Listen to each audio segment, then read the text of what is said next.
Nagar Kurnool parliament నియోజకవర్గ పరిధి వనపర్తి జిల్లా కేంద్రంలో విజయవంతంగా కొనసాగుతున్న జ్ఞాన చైతన్య బస్సు యాత్ర. తెలంగాణ రాష్ట్ర ఎంపీల ఫోరం రాష్ట్ర కన్వీనర్, నాగర్ కర్నూల్ పార్లమెంటు సభ్యులు, తెలంగాణ ప్రదేశ్ కాంగ్రెస్ క్రమశిక్షణ కమిటీ చైర్మన్ మాన్యశ్రీ డాక్టర్ మల్లు రవి, నాగర్ కర్నూల్ పార్లమెంటు సభ్యులు డాక్టర్ మల్లు రవి చేపట్టిన జ్ఞాన చైతన్య బస్సు యాత్ర వనపర్తి నియోజకవర్గంలో జెండా ఊపి ప్రారంభించిన నాగర్ కర్నూల్ పార్లమెంటు సభ్యులు doctor Mallu Ravi, municipal chairman Madhavi Ramesh Shetty ఈ సందర్భంగా డాక్టర్ మల్లు రవి మాట్లాడుతూ ఎస్సీ, ఎస్టీ, బీసీ మైనార్టీలు, ఈడబ్ల్యూఎస్ వర్గాలు మరియు ఇతర బడుగు బలహీన వర్గాల ప్రజలకు భారత రాజ్యాంగం కల్పించిన హక్కులు, అవకాశాలు పూర్తి స్థాయిలో అందేలా కృషి చేయడం కాంగ్రెస్ పార్టీ యొక్క ప్రధాన లక్ష్యమని తెలిపారు. సామాజిక న్యాయం, సమాన అవకాశాలు, విద్య, ఉపాధి, ఆర్థిక సాధికారత మరియు సంక్షేమ పథకాలపై ప్రజల్లో అవగాహన పెంపొందించేందుకు ఈ జ్ఞాన చైతన్య బస్సు యాత్రను నిర్వహిస్తున్నట్లు పేర్కొన్నారు. సమాజంలోని వెనుకబడిన వర్గాలు తమ హక్కుల పట్ల చైతన్యవంతులై ప్రభుత్వ సంక్షేమ పథకాలను సద్వినియోగం చేసుకోవాలని పిలుపునిచ్చారు.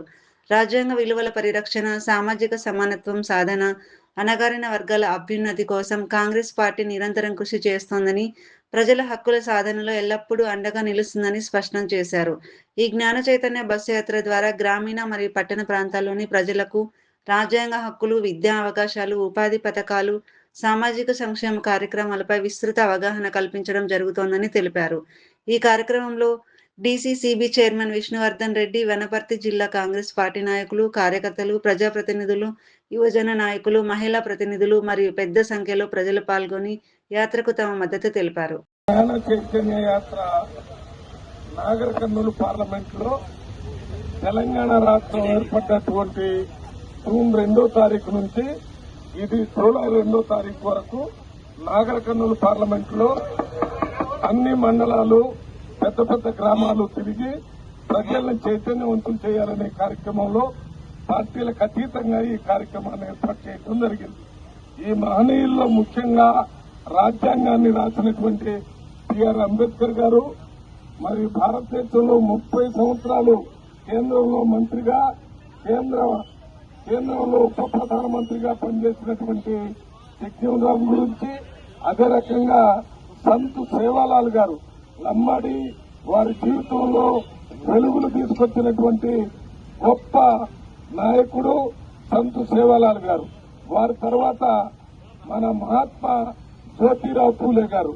ఈమె మహారాష్ట్రలో పుట్టి అప్పుడే ప్రశ్నించడం ద్వారానే మనుషుల్లో జ్ఞానం వస్తుంది, తెలివి వస్తుంది, మనం కూడా అందరిలాగా బతకొచ్చని ఒక బీసీ నాయకుడుగా ఆ రోజు పెద్ద ఉద్యమాన్ని చేశాడు ఆయన. అటువంటి నాయకుడి గురించి కొంత ప్రజలకు తెలియజేయాలని, సంతులు సేవలాల గురించి ప్రజలకు తెలియజేయాలని, అదే రకంగా మనం బీసీ తర్వాత ఏపీజే అబ్దుల్ కలాం గారు మామూలు కుటుంబంలో పుట్టి భారతదేశానికి ప్రెసిడెంట్ గా ఇచ్చాడు.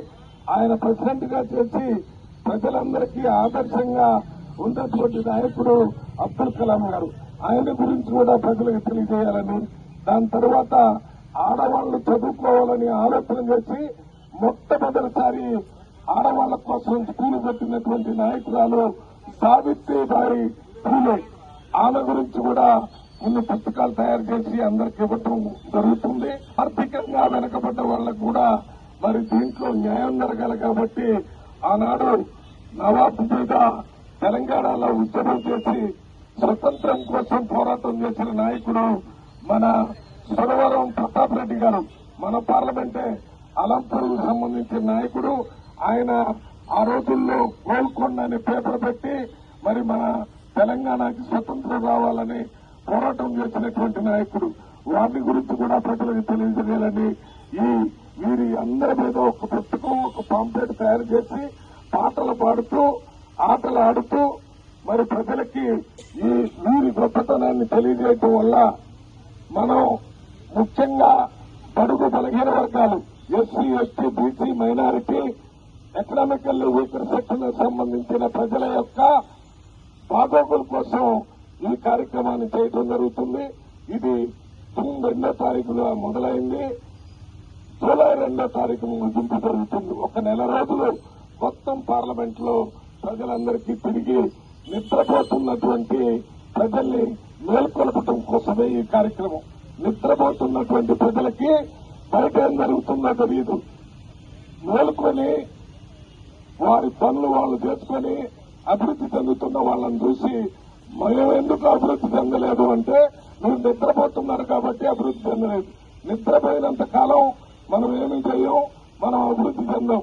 మనం కూడా అందరిలాగా నిద్రలేసి మనం పొలాల్లో పనిచేసి ఇంటి పనులు చేసి అందరిలాగా పనిచేస్తే మనం కూడా ముందుకు పోతామని ఆ ఆలోచన చెప్పడం కోసమే ఈ కార్యక్రమం.